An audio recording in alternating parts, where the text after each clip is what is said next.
Di dunia kita yang serba digital ini, ada sebuah pertarungan yang nggak kelihatan, yang terjadi setiap detik. Pertarungan antara mereka yang menjaga data dan mereka yang mencoba mencurinya. Nah, kali ini kita akan bedah salah satu senjata paling canggih dari para penjaga itu, penetration testing.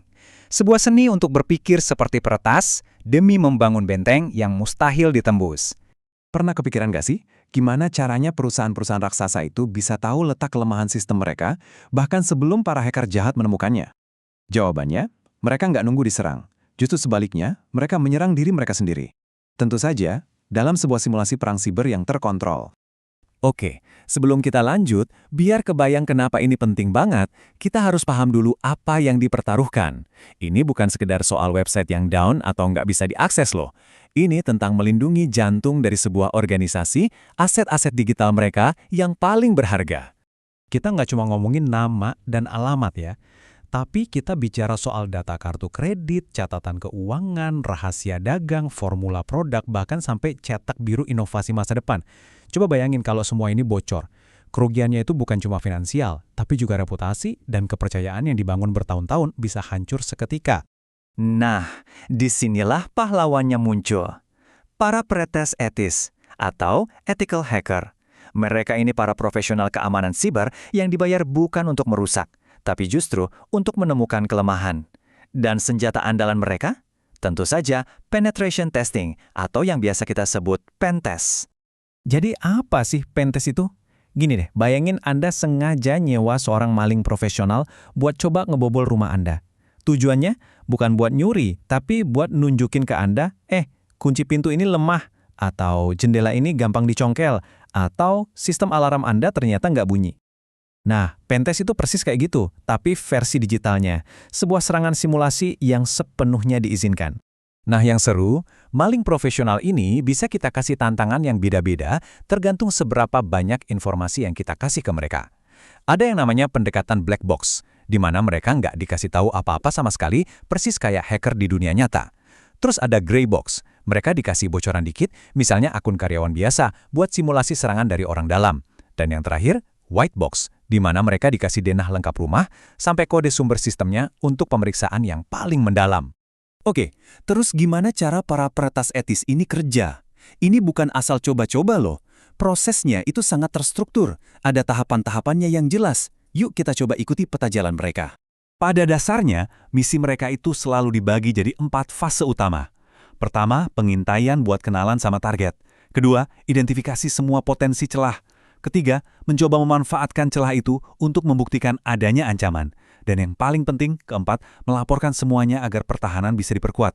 Fase pertama itu, ya kayak detektif lagi ngintai, mengumpulkan informasi sebanyak-banyaknya. Ada pengintaian pasif, misalnya nyari info lewat Google atau media sosial target. Ada juga pengintaian aktif, di mana mereka ibaratnya datang langsung ke lokasi dan ngecek satu-satu gagang pintunya, buat lihat mana yang nggak kekunci. Nah, setelah semua informasi kekumpul, masuklah kita ke fase 2, identifikasi kerentanan. Di sini, semua petunjuk tadi dianalisis buat nemuin titik-titik lemah. Mungkin ada software yang udah usang dan belum diupdate, atau ada kesalahan konfigurasi server. Semua jendela yang kebuka atau pintu yang nggak digembok di benteng digital ini bakal dicatat. Sekarang kita sampai di bagian yang paling bikin deg-degan. Disinilah teori diuji menjadi praktek. Dari semua celah yang udah ditemuin tadi, apakah beneran bisa ditembus dan jadi pintu masuk? Disinilah fase 3 dimulai, eksploitasi.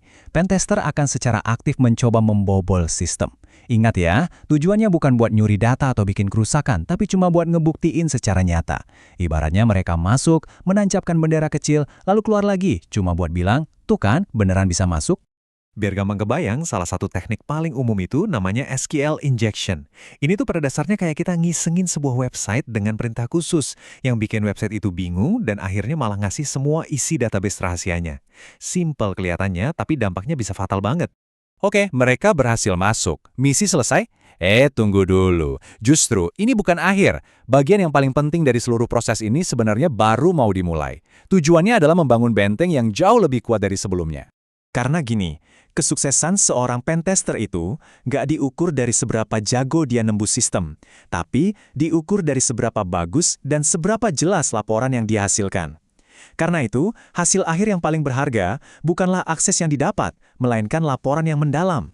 Laporan inilah fase keempat, puncak dari misi mereka. Ini benar-benar jadi cetak biru untuk pertahanan. Isinya lengkap banget, daftar semua celah yang ditemukan, analisis seberapa besar resikonya buat bisnis, dan yang paling penting, rekomendasi yang jelas, langkah demi langkah, tentang cara memperbaikinya. Jadi kalau kita tarik benang merahnya, penetration testing itu sebenarnya adalah sebuah proses membangun, bukan menghancurkan. Ibaratnya, kita sengaja membongkar sesuatu secara terkendali, supaya kita tahu persis cara membangunnya kembali dengan lebih baik, lebih aman, dan jauh lebih tangguh menghadapi ancaman yang sebenarnya. Pada akhirnya, prinsip ini berlaku untuk kita semua loh, dari perusahaan multinasional sampai akun media sosial pribadi kita. Pertanyaannya sekarang bukan lagi apakah benteng digital kita akan diuji, tapi kapan. Jadi, coba renungkan sejenak, seberapa amankah dunia digital Anda?